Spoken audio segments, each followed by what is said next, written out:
देवी माँ भगवती के भक्तों को नमस्कार। स्वागत है अनुकरणीय सनातन पर। आज गुप्त नवरात्रि का चौथा दिन है और महाविद्या माँ भुवनेश्वरी देवी का आज दिन है। इस दिन इनकी पूजा, साधना, आराधना और कथा की जाती है। देवी माँ भुवनेश्वरी को संसार भर में यश और ऐश्वर्य की देवी माना जाता है। माता भुवनेश्वरी आदि शक्ति का पंचम स्वरूप है। इसी रूप में माँ ने त्रिदेवों को दर्शन दिए थे।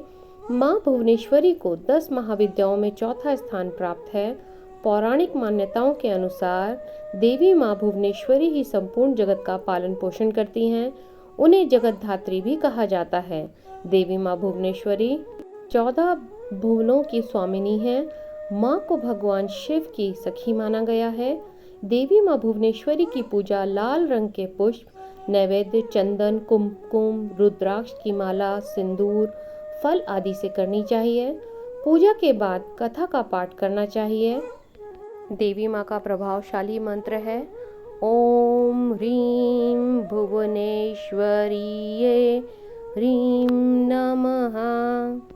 इस मंत्र को करने से माता जागृत होती हैं और भक्त की हर मनोकामना को पूर्ण करती हैं। आज गुप्त नवरात्रि के चौथे दिन देवी माँ भुवनेश्वरी की कथा इस प्रकार है, तो चलिए आरंभ करते हैं। अथ माँ भुवनेश्वरी व्रत कथा आरंभ। पौराणिक कथा के अनुसार काल की शुरुआत में ब्रह्मा, विष्णु और रुद्र जगत की संरचना प्रारंभ कर रहे थे।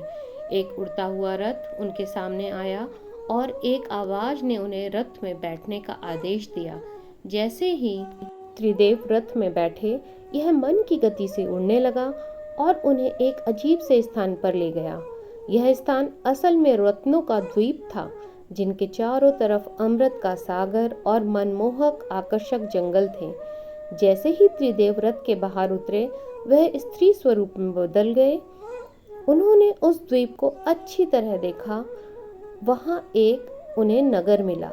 उस नगर के चारों तरफ सुरक्षा की 9 परतें थीं और इस नगर की सुरक्षा उग्र स्वभाव के भैरव, क्षेत्रपाल, मातृका और दिक्पाल कर रहे थे।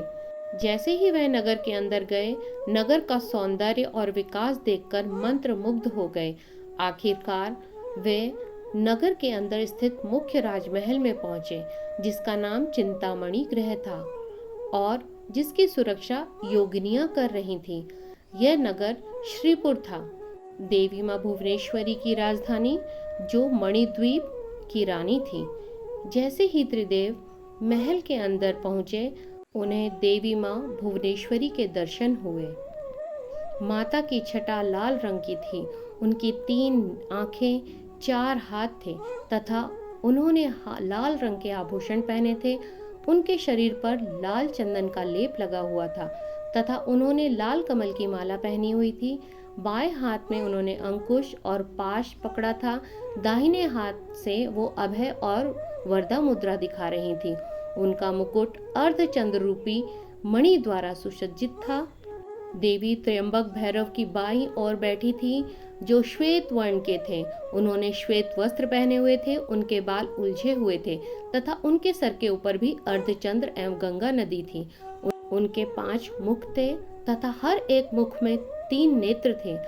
उनके 4 हाथ थे तथा उन्होंने त्रिशूल, फरसे लेने के साथ वरदा और अभय मुद्रा भी प्रदर्शित की हुई थी। देवी माँ भुवनेश्वरी और त्र्यंबक भैरव पंच प्रेत आसन पर विराजमान थे। पंच प्रेतासन वह सिंहासन है जिसमें परम शिवा गद्दी के स्वरूप में तथा 5 पैरों के स्थान पर सदाशिव, ईश्वर रुद्र, विष्णु और ब्रह्मा स्थापित हैं। इन सब की सेवा में अनेक योगिनियां थीं।